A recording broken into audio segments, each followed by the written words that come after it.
Baik, selamat pagi Bu. Pagi Pak. Perkenalkan, saya Hadi Suprapto ya. Saya adalah CGP Angkatan 11 dari SDN Cipayung Tangerang 1. Kebetulan hari ini saya ada keperluan dengan Ibu nih tentang tugas saya di modul 3.1 ya. Sebelumnya saya ucapkan terima kasih ya Bu ya, karena Ibu sudah meluangkan waktunya untuk mau diwawancarai gitu tentang kasus dilema etika. Sebelumnya selama ini Bu, Ibu itu ketika mengidentifikasi kasus, bagaimana sih caranya? Ya, jadi untuk mengidentifikasi kasus dilema etika atau bujukan moral ya di sini kita mengikuti beberapa langkah. Yang pertama yaitu kita identifikasi dulu situasi. Jadi kita harus paham dulu, kita memahami konteks dengan detail situasi tersebut. Nah itu yang pertama. Kemudian kita tentukan pihak-pihak yang terlibat. Jadi siapa saja yang terlibat dan akan terpengaruh oleh putusan tersebut.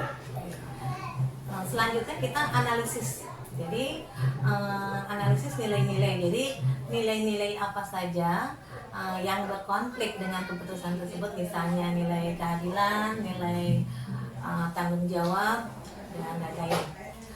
Setelah kita menganalisis, kita pertimbangkan konsekuensinya dari keputusan tersebut. Apakah itu baik itu positif ataupun negatif.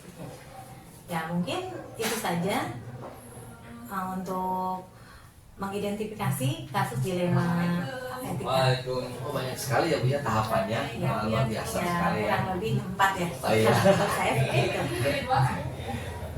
Terus selama ini nih bagaimana Ibu menjalankan pengambilan keputusan di sekolah ya untuk kasus yang dua kepentingan yang sama-sama benar dan juga satu lagi mengandung nilai kebijakan. Ya.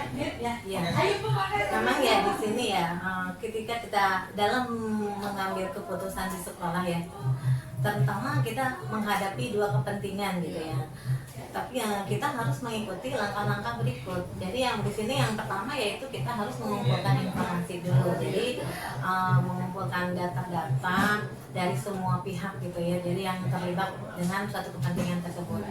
Lalu setelah kita kumpulkan, lalu kita analisis. Jadi analisis nilainya. Jadi mengidentifikasi nilai-nilai yang ada dalam dua kepentingan tersebut. Kita analisis dulu.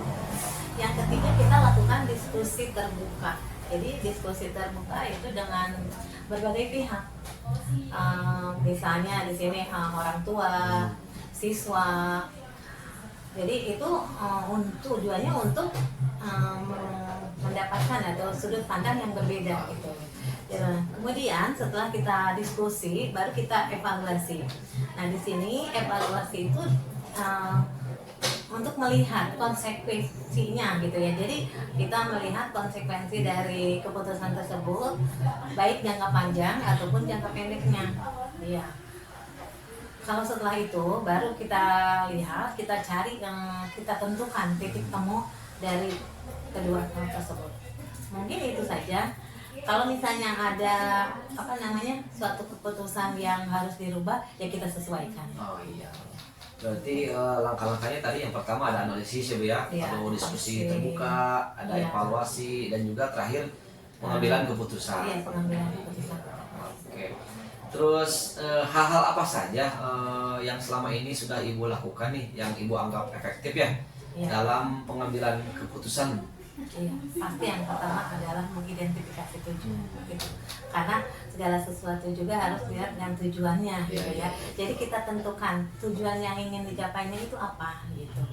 Baru setelah kita tentukan tujuan, baru pengumpulan data. Jadi kita kumpulkan informasi-informasi yang relevan gitu ya. Setelah terkumpul, kemudian kita analisis. Kalau misalnya sudah ditinjau ya dianalisis, baru kita rencanakan. Gitu kita buat perencanaan.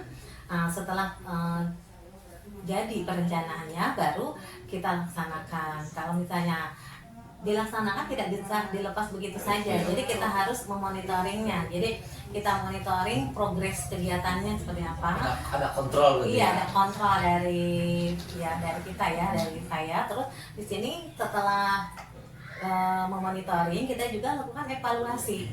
Ya, di sini evaluasi ini adalah untuk melihat ya. Jadi kira-kira hasilnya itu bagaimana gitu, dampaknya maksudnya ya. Jadi dampaknya baik itu jangka panjang ataupun jangka pendek gitu.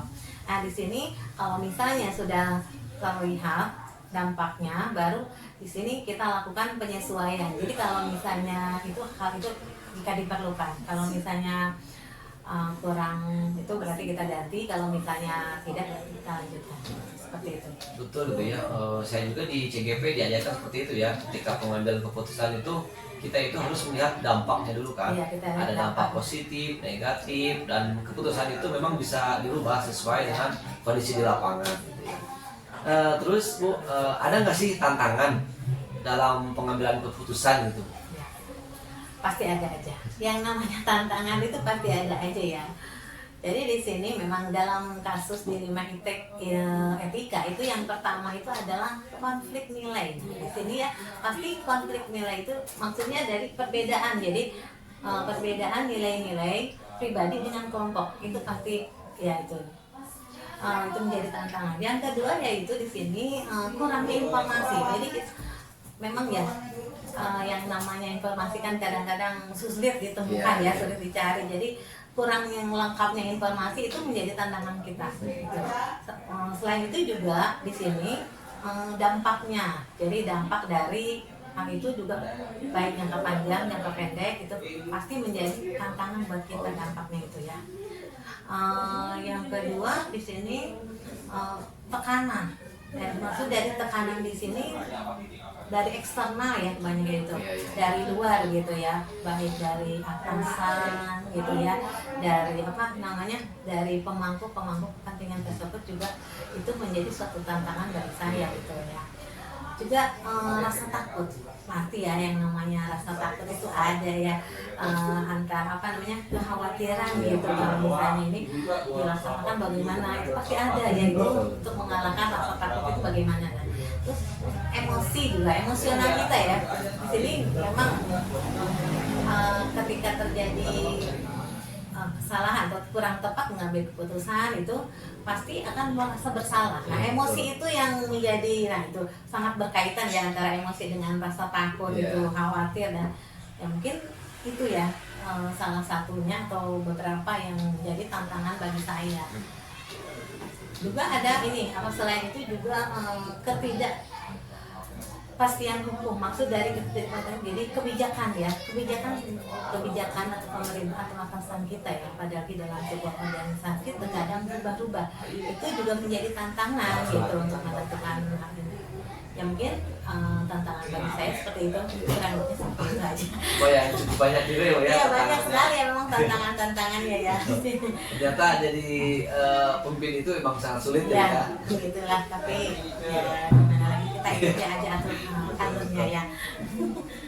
Terus ada nggak sih Bu jadwal tertentu nih untuk menyelesaikan kasus tersebut? Misalkan apakah ada bentuknya atau prosedurnya mungkin yang biasa Ibu lakukan gitu dalam pengambilan keputusan tersebut? Sebetulnya memang ya kalau misalnya jadwal dikatakan ada ya, memang karena memang harus ada gitu. Berarti ada ya Bu ya? Iya. Cuman diadakannya mungkin tergantung kasus yang Ya, timbul tergantung ya kan? kasus yang timbul. Ada yang bisa diselesaikan hari itu, ada juga yang mungkin harus disepakati dulu bersama untuk mengambil keputusan. Iya, karena memang diskusi itu sangat penting ya. Terus ada nggak sih Bu seseorang nih atau faktor-faktor nih yang bisa mempermudah gitu dalam Ibu itu bisa mengambil keputusan gitu? Mungkin ada guru atau orang tua yang sering membantu ataupun dari faktor mana gitu? Iya, banyak sekali ya faktor-faktor gitu yang membantu dalam pengambilan keputusan kasus dilema etika di sini ya. Yang pertama ya itu di sini konsultan etika. Maksudnya konsultan etika di sini kita bisa bertanya ya ke orang-orang yang memang pemangku hal itu. Yang kedua yaitu referensi teori. Kita juga butuh ya teori-teori gitu yang berasal dari buku ataupun dari apa itu untuk menentukan keputusan tersebut. Yang ketiga pengalaman pribadi. Ya, jadi kita pasti yang namanya pengalaman mengalami ya. Jadi bagaimana caranya itu mungkin faktor itu juga membantu pengalaman pribadi. Selanjutnya kebijakan organisasi bisa, kebijakan itu bisa ya mengacu di sini pada yang pada etik tersebut gitu ya. Selain itu juga ini melakukan diskusi terbuka dengan pihak-pihak yang terkait. Jadi pihak-pihak yang lain juga bisa kita ajak diskusi terbuka gitu, dengan itu sangat membantu. Betul ya Bu ya. Pertama kali juga saya mengikuti CGP ya. Ternyata pengambilan keputusan itu ada banyak langkah ya. Iya, banyak. Yang saya pelajari ada 4 paradigma, 3 prinsip, dan juga bahkan ada 9 langkah gitu kan. Iya. Ternyata membuat keputusan itu memang sangat sulit gitu. Perlu faktor eksternal dari luar juga ya. Iya. Terus dari semua hal yang sudah disampaikan nih, menurut Ibu pembelajaran atau pengalaman ketika Ibu mengambil keputusan itu bagaimana? Ya, pelajarannya gitu ya. Jadi dari semua hal yang dilakukan gitu ya, kita tuh jadi